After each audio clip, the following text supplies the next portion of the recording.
Section 2.4 from OpenStax Calculus Volume 2, Arc Length of a Curve and Surface Area. So the first thing that we're going to look at is the arc length of a curve. That is, the distance, not as the crow flies, okay, that would be this right here, but the actual distance along the curve. Now, this comes from the Pythagorean theorem, okay? That helps a whole lot. So looking at this diagram, the way we can write that distance is the square root of delta x squared plus delta y squared, where delta x is the distance, the horizontal distance between the 2 points, and delta y is the horizontal or the vertical distance between those two. Now we can multiply by a clever 1. Okay, delta x divided by delta x, okay, which would then yield us, I'm going to leave a delta x on the outside, so we're going to divide by delta x squared, delta y squared over delta x squared, which yields this equation right here. Delta x, the square root of 1 plus delta y over delta x squared. Now this delta y over delta x should look familiar because this we often refer to as f prime of x. All right. Once you take the limit, okay, of this sum that we're going to take in a second, then you actually will end up with that sort of a thing right there. Okay. Let's move on here. So this is a Riemann sum when you add all of these line segments, because this was actually just the distance from one point to the next. Since we have a lot of points, we sum all those up. So if we take the sum and then we let n go to infinity, we have an infinite number of miniature arc lengths. Then we get this rule. Let f of x be a smooth function over the interval a to b. Now, a smooth function actually means something very particular. But for now, we just mean that it doesn't jump, it doesn't turn very sharply, things like that. The normal things. Then the arc length of the portion of the graph f of x over the interval a to b is arc length equals the integral from a to b of the square root of 1 plus f prime of x squared dx. All right, so let's start out with a simple function here, 2x to the 3 halves. Calculate the arc length from 0 to 1. Okay, well, based on that formula, the arc length is the integral from 0 to 1 of the square root of 1 plus. Now, we need to determine what f prime is. The derivative of this is going to be 3x to the 1 half. Okay, so plus 3x to the 1 half squared. Okay, well that becomes 9x. So 1 plus 9x. Integral from 0 to 1 dx. Now, some u substitution. U is 1 plus 9x, which makes du 9 dx, which means we have 1/9 du equals dx. So replacing this, we get 1/9 integral from 0 to 1 of the square root of u du. The 1/9 du, 1/9 du, taking the place of the dx that we had there. Alright, well, that becomes 1/9. And I'm going to go ahead and convert back because I should have changed my limits of integration to begin with. Well, I'll go ahead and do this. If my x is 0, then my u, based on this, switch those two. My x is from 0 to 1. My u, and I like to switch that, 0 to 1, then we get, if it's 1, it's 10, and if x is 0, it's 1. So we're going from 1 to 10. So this is 1/9 u to the 3 over 2. And we have the 2/3 from 1 to 10. And that should be approximately 2.268. I'm not going to leave that as an exact one at this point. There's approximately 2.268. Okay, simple enough. Now let f of x equal 4/3 x to the 3 over 2. All right, well, my derivative is going to be 2x to the 1/2, which means my arc length equals the integral from 0 to 1 of square root of 1 plus 2x to the 1/2 squared.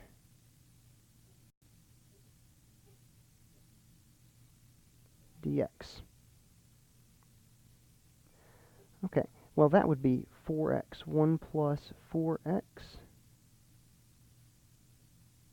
integral from 0 to 1.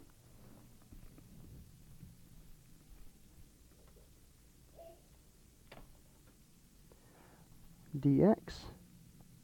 Now, using u substitution, we can calculate this again. Now, I've said before I'm going to leave off a lot of these steps, so this is the last one that I'm going to do like this. Let's make u 1 plus 4x. So then du is 4 dx, which makes 1/4 du equal dx. So this is going to become 1/4 integral from 0 to 1 square root of u du. Now I need to change my endpoints. I can't leave those as 0 and 1 if I'm going to do this right. So an x of 0 and 1 makes a u of 5 and 1. So from 1 to 5. And that will be approximately, okay, good, 1.697. Approximately 1.697. Alright. Now, these are actually in length, so I probably should include units. These are just plain units, because they are distance. Alright, number 29. Calculate the arc length of f of x from 1 to 3. Alright, well, f prime of x equals 2x. So my integral for my arc length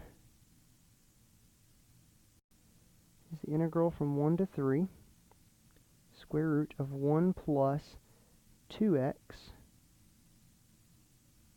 squared dx. So the integral from 1 to 3 of 1 plus 4x squared dx.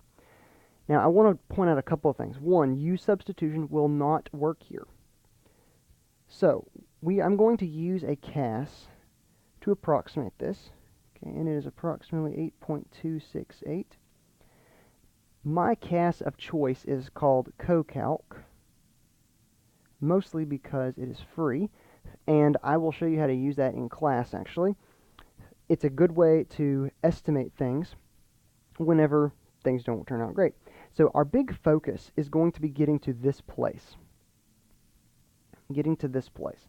Setting up integrals. For much of this chapter, that's going to be our goal, is set the integrals up, and we'll worry about the calculating later. Okay, but we'll talk more about that as we go, too. So if you can get it to this point, and then use a CAS to get the answer at this point, I'm happy with that. We will talk about some other methods later that we can use to evaluate these in the next chapter. Okay. Well, first thing we want to do for our arc length from 0 to pi, f prime of x is cosine x. So my arc length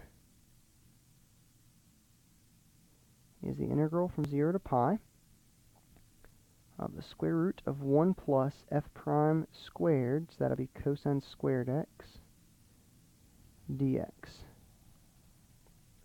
which is approximately 3.820 units.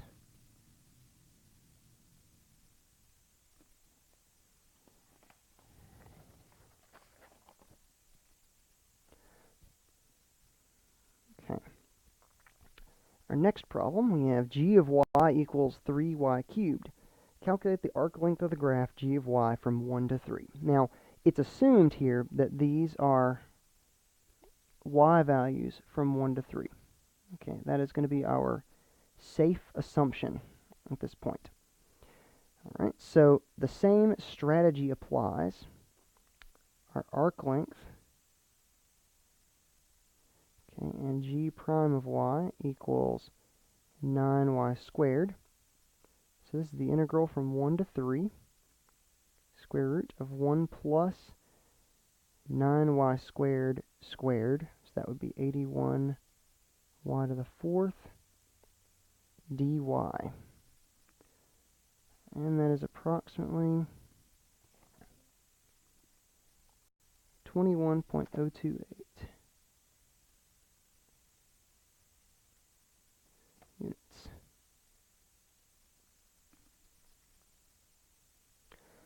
All right, from this point, we are going to extend out to use or to determine the surface area of a surface of revolution. So previously we had the solids of revolution. Well, what if we only wanted to know the surface area, not the volume, but just the area on the surface? Okay, well, here is the equation to do that. If you notice, the one difference is going to be this 2 pi f of x. Okay, I can show you where that comes from in just a second. But to find the surface area of a surface revolution, let f of x be a non-negative smooth function over the interval a to b. Then the surface area of the surface of revolution formed by revolving the graph of f of x around the x-axis is given by surface area equals integral from a to b of 2 pi f of x times the square root of 1 plus f prime of x squared dx. And similarly, we have the same type of thing for if our function is in terms of y. Okay, so let's just look at one of these. F of x is the square root of x over the interval 1 to 4. Find the surface area of the surface generated by revolving the graph of f of x around the x-axis. All right, so the square root of x from 1 to 4. All right, now, if we were finding the volume, we would be concerned with revolving this around the x-axis, which we still are doing. And we would do 2 pi x f of x or y dy, something like that.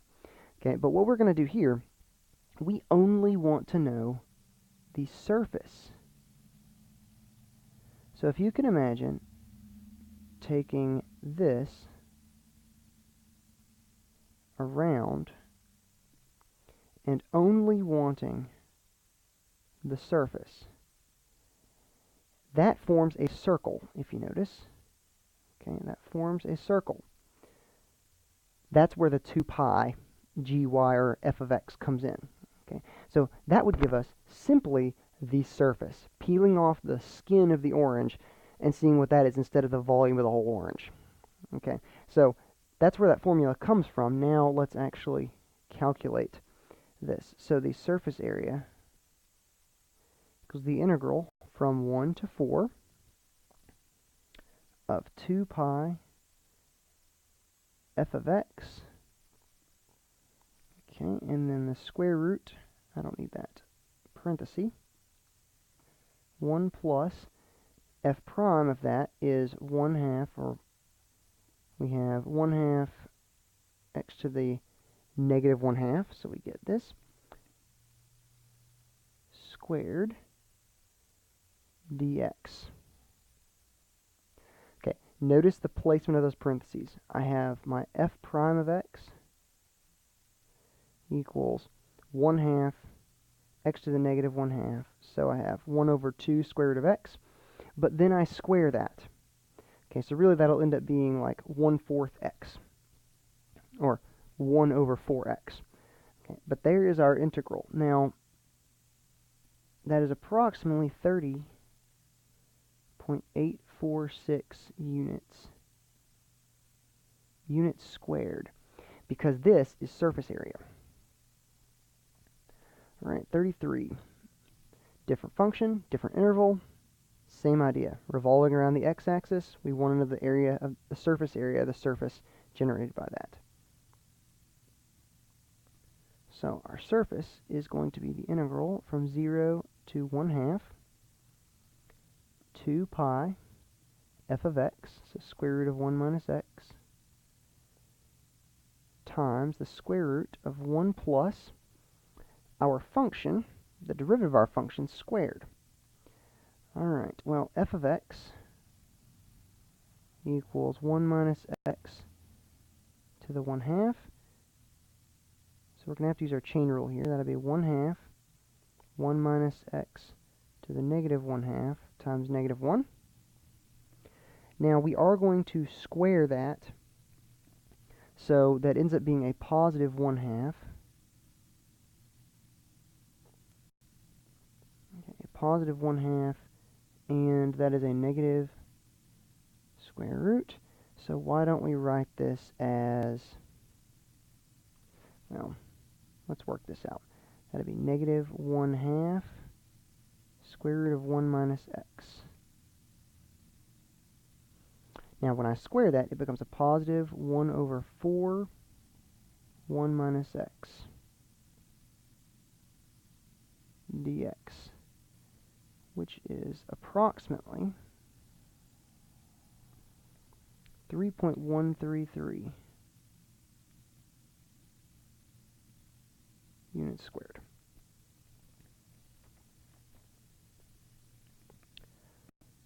Just a couple more of these left. Alright, let f of x equal y equal the cube root of 3x over the interval 0 to 2. Now y is between 0 to 2. Okay. Alright. So we're revolving also around the y-axis.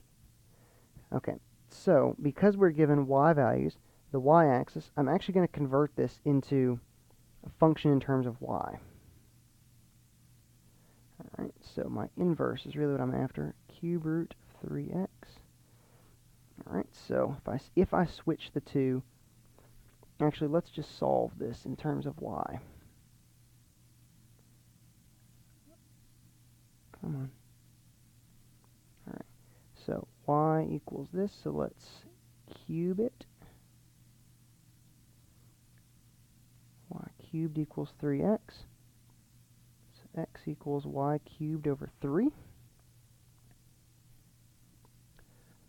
Okay, so there's my function. So my surface area, integral from 0 to 2 of 2 pi y cubed over 3 square root of 1 plus.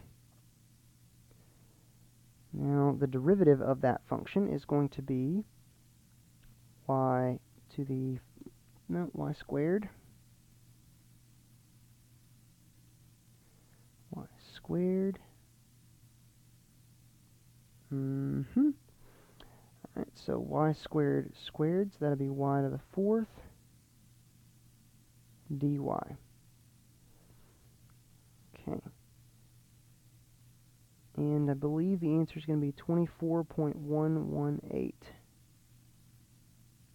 units squared.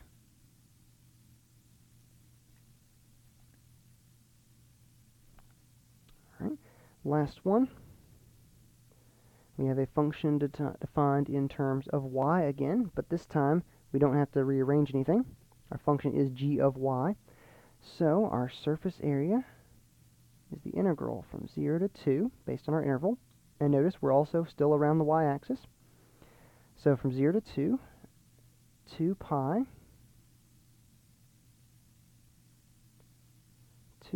square root of 9 minus y squared square root of 1 plus the derivative of this function. Alright, well, this is 9 minus y squared to the 1/2. So g prime of y is 1/2 9 minus y squared to the negative 1/2 times negative 2y. And if I square that, that is going to be 1/4. Actually, that would be a negative 1y. Those two cancel out to be negative y. So we get negative y over the square root of 9 minus y squared. So if we square that, that will be y squared over 9 minus y squared. So y squared over 1 minus, or 9 minus, pardon me, 9 minus y squared dy, which I believe is approximately 12 pi, if my calculations are correct. Alright, that is the end of this section. Again, we will discuss using a CAS in class. I'll try to make a separate video just showing you how to do some of the simple things with it. That way you can get started on your homework ahead of time. Alright, that's it.